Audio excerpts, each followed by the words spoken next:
आनंद हमेशा से चंचल, हंसी मजाक करने वाला लड़का था, लेकिन उसके दिल में एक मासूम सी सच्चाई थी कि वह किसी की खुशी के लिए खुद की खुशी भूल सकता है। जब उसके बड़े भाई की शादी हुई और नई भाभी सांझा इस घर आई, तो आनंद की जिंदगी में जैसे रंगों की बारिश हो गई।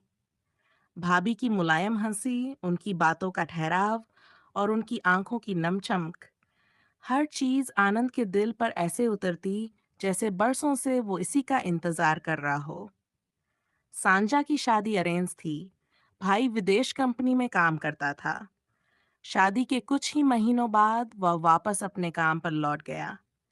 पहली रात जब विदाई के आंसुओं से उनकी आंखें भरी थीं, तो आनंद ने बस इतना कहा था, आप रोइए मत भाभी, मैं हूं ना आपके साथ।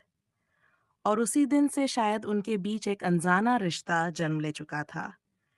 घर के कामों में हाथ बटाना, उनकी परेशानियों को समझना, उनकी मुस्कान वापस लाने की कोशिश करना, आनंद को ये सब बोझ नहीं, बल्कि अपनी जिम्मेदारी लगती। सांझा अक्सर रात में छत पर बैठकर आसमान के तारों को देखती, शायद अपने पति और अधूरी उम्मीदों को खोजती।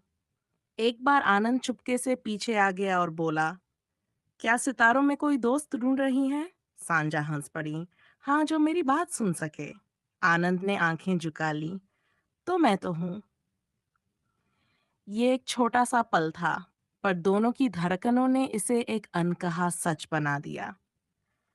धीरे धीरे भाभी की उदासी कम होने लगी, क्योंकि उन्हें एहसास था कि कोई है जो उन्हें समझता है, बिना किसी स्वार्थ के।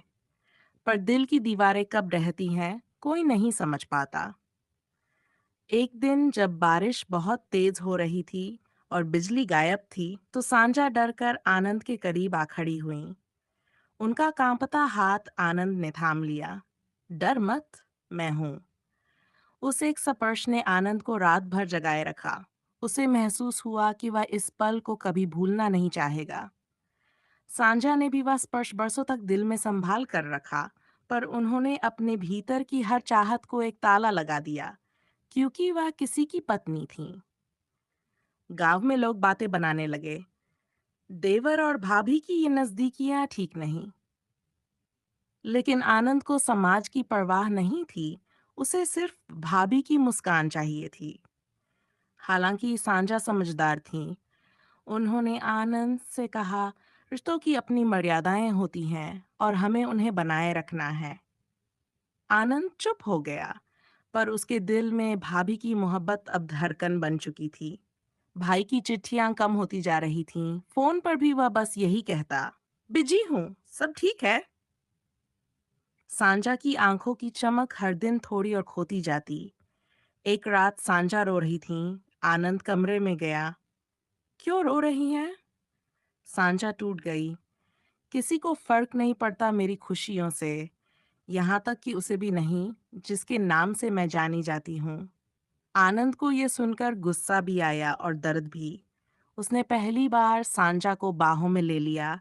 आप अकेली नहीं हैं भाभी, मैं हूं आपके लिए, हमेशा।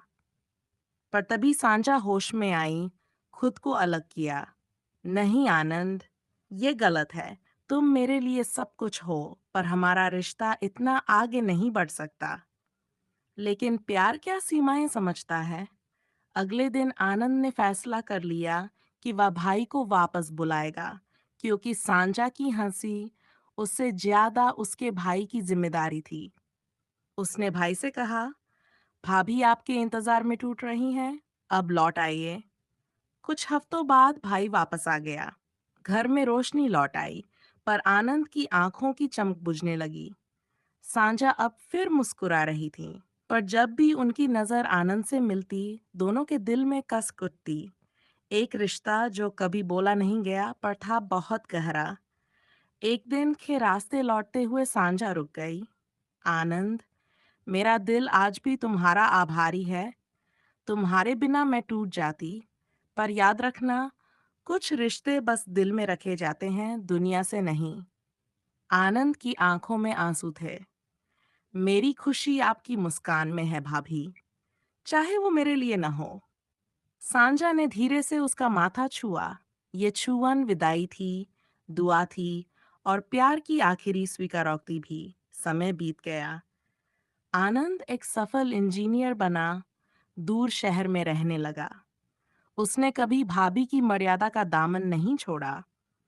और सांझा आज भी वही चांदनी सी भाभी हैं, खूबसूरत पर दूर, दिल में मोहब्बत छुपाए हुए। जब त्योहारों में आनंद घर आता है, सांझा मुस्कुराकर उससे चाय पूछती हैं, बस इतना कहते हुए, कैसे हो? और आनंद मुस्कुरा देता है, मैं अच्छा हूँ। जबकि उसके दिल में आज भी वही अनकहा प्यार धड़कता है, एक प्यार जो पाना नहीं चाहता, बस भाभी की खुशियों की रखवाली करता है।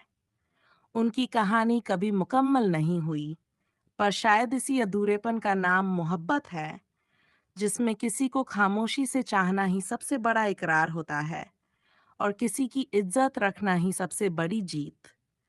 उनका प्यार समाज की नज़रों से नामंजूर था, पर इंसानियत और दिल की नज़रों से वो सबसे पवित्र रिश्ता था। वही अनकहा मगर हमेशा जिंदा रहने वाला देवर भाभी का इश्क।